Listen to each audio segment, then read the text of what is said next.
Narayanpet MLA Parnika Reddy గారు ఉన్నారు. ఒకసారి మాట్లాడదాం. పాలమూరు రంగారెడ్డికి అన్యాయం జరిగింది, గతంలో కేసీఆర్ మోసం చేసిండని ఇంతకుముందే మీరు మాట్లాడారు. వంశీచంద్రారెడ్డి గారు మాట్లాడారు. ఏంటి అన్యాయం ఏం చేసిండు? ఒకవైపు రేపు వీళ్ళు మేడిగడ్డ సందర్శనకు పోతారు, ఎట్లా చూస్తారు? ఒకటండి, మేము వాళ్ళు పాలమూరు రంగారెడ్డి 3 years ఫినిష్ చేస్తామని చెప్పానండి. దాంతో అందరు చాలా సంతోషపడ్డారు, రైతులందరూ కూడా చాలా సంతోషపడ్డారు. నిజంగా 3 years పూర్తయితే మా పాలమూరు నిజంగా సస్యశ్యామలం అయ్యేది అని అనుకున్నారు. కానీ ఇన్ని సంవత్సరాలు అయినా కూడా ఒక్క ఎకరానికి కూడా మాకు నీళ్ళు రాలేదండి. ఇప్పుడు మా నారాయణపేట గురించి మాట్లాడుతాను నేను. ఇప్పుడు మొత్తం పాలమూరు కాకుండా స్పెసిఫిక్గా మా నారాయణపేట గురించి మాట్లాడితే మాకు 63 ఎకరాలకు నీళ్ళు అందిస్తామని చెప్పారు. 63 ఎకరాలకు నీళ్ళు అందిస్తామని చెప్పిన వారు ఇప్పటి వరకు మాకు ఒక్క ఎకరానికి కూడా నీళ్ళు అందించలేదండి. ఎంతసేపు చెప్పడం ఏంటంటే ఆ పాలమూరు రంగారెడ్డి నుంచి తెచ్చి మాకు నీళ్ళు అందిస్తామంటారు. ఎప్పుడైనా మేము టేలెండర్సే అండి అక్కడ నారాయణపేట అనేది. ఇప్పుడు ఆ పాలమూరు రంగారెడ్డి ద్వారా మాకు నీళ్ళు అందించినా కూడా కరెక్ట్ ఒకటి ఏంటంటే ఒక 2 మండలాలు దాంతో బాగుపడితే మాకు చాలా సంతోషం. అది మిగతా మండలాలండి 3 మండలాలు ఉన్నాయి. మా దామరగిద్ద అందరికంటే లాస్ట్లో ఉంటుంది, మాకు బార్డర్లో ఉంటాం మేము. నారాయణపేట అన్న మండలం కానివ్వండి, దామరగిద్ద మండలం కానివ్వండి, లాస్ట్లో ఉంటుంది, బార్డర్లో ఉంటుంది.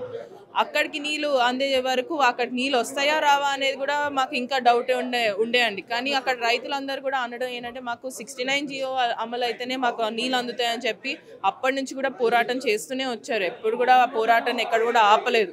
ఎందుకంటే దీంతో పాటు అది కూడా వస్తే ఏంటంటే మాకు ఇంకా అడిషనల్ అడ్వాంటేజ్ అవుతుందని చెప్పి వాళ్ళు పోరాటం చేసుకుంటూ రావడం జరిగింది.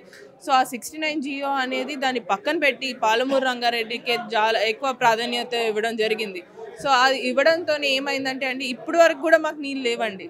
ఇప్పుడు కూడా మీరు అన్నంతో ఇంతకుముందు కూడా అన్నారు, చాలామంది అంటారు వలసలు అంటే వలసలు ఎక్కువ వెళ్ళేది మా నారాయణపేట కొడంగల్ నుంచి ఇంకా ఎక్కువ ఉంటాయండి చెప్పాలంటే. ఎందుకంటే అక్కడ నీళ్ళు అనేది కనిపించదు. మీకు కావాలంటే మీరు వచ్చి చూడండి, దామరగిద్దకు వచ్చి చూడండి. అసలు మీకు ఎట్లా అంటే ఎడారిలాగా కనిపిస్తుందండి నీళ్ళు లేక అక్కడ.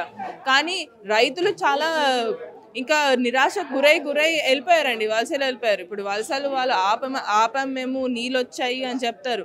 వలసలు ఆపామని చెప్పాను కూడా నాకైతే ఇప్పుడు కూడా ఫోన్లు వస్తాయండి, మేము అందరం వలసలు వెళ్ళామమ్మా, బస్సు ఆపిచ్చారు కానీ వలసలు మాత్రం తగ్గలేదు. బస్సు నారాయణపేట నుంచి బాంబేకి బస్సు ఆగిపోయింది కానీ వలసలు మాత్రం తగ్గలేదు. మరి వలసలు పోయిన వాళ్ళు ఇంటికి రావాలని అనుకుంటారు పండగకి అప్పుడిప్పుడు.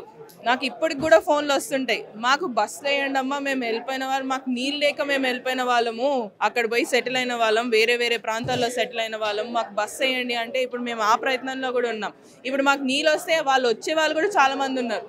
ఇప్పుడు మొన్న ఏదైతే GO69 ద్వారా మేము ఫౌండేషన్ ఇవ్వడం జరిగిందో నారాయణపేట కొడంగల్ ఎత్తిపోతే పథకాల తర్వాత ఎంతమంది మాకు ఫోన్లు చేసి చాలా సంతోషపడ్డారు. అమ్మ ఇంకా మాకైతే మా పొలాలకు నీళ్ళు వస్తాయి, మేము వాపసు రావడానికి సిద్ధంగా ఉన్నామని చెప్పి అన్నారు. ఎందుకంటే ఇప్పుడు వాట్ ఎవర్ ఇట్ ఈస్, ఇప్పుడు మేడిగడ్డ వాళ్ళు వెళ్ళడం జరిగింది. మొన్న మేము పిలిచినప్పుడు మరి అప్పుడే వచ్చి ఉంటే అప్పుడే అయిపోయేదండి.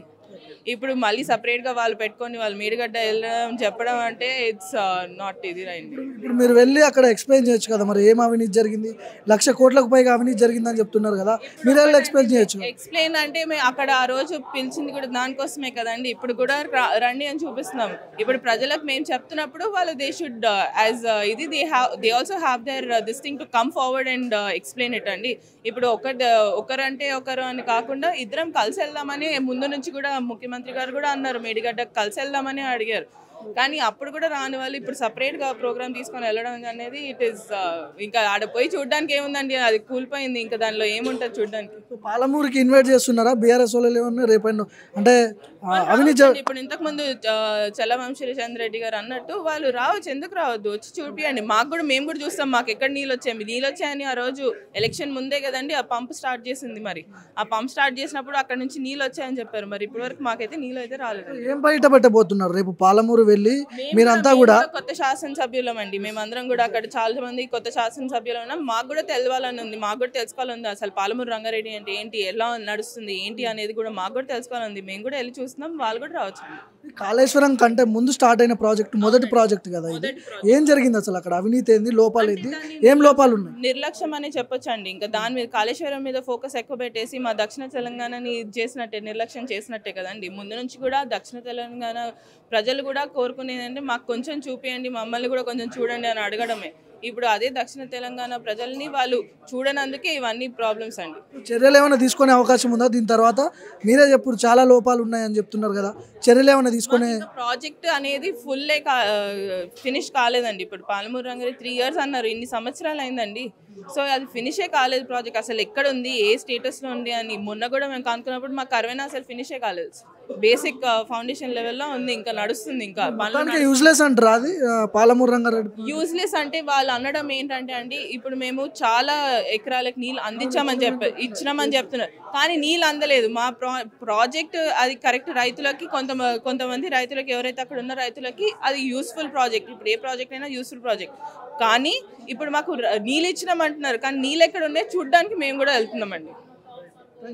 సో ఇది రేపు ఆ పాలమూరు రంగారెడ్డికి సంబంధించిన ప్రాజెక్ట్ ఏదైతే ఉందో, గతంలో కేసీఆర్ చాలా ఎకరాలకు నీళ్ళు ఇచ్చినామని చెప్పిండు, కానీ రేపు పార్లమెంట్ అభ్యర్థి అయినటువంటి మహబూబ్ నగర్ అభ్యర్థి వంశీచంద్రరెడ్డి కావచ్చు, ఇర్లపల్లి శంకర్ కావచ్చు, పర్ణికారెడ్డి, వీళ్ళందరూ కూడా శాసనసభ్యులందరూ కూడా అక్కడ సందర్శించున్నారు. కేసీఆర్ హయాంలో జరిగినటువంటి అవినీతి, ఎవరు కూడా ఏ పొలానికి కూడా ఈ ప్రాజెక్టు ద్వారా న్యాయం జరగలేదని కూడా బయటికి చూపించే ప్రయత్నం చేస్తున్నామని కూడా వీళ్ళు చెప్తున్నారు. చూద్దాం. కెమెరా పర్సన్ మణికుమార్తో భార్గవ మైత్రి, గాంధీ భవన్ నుంచి.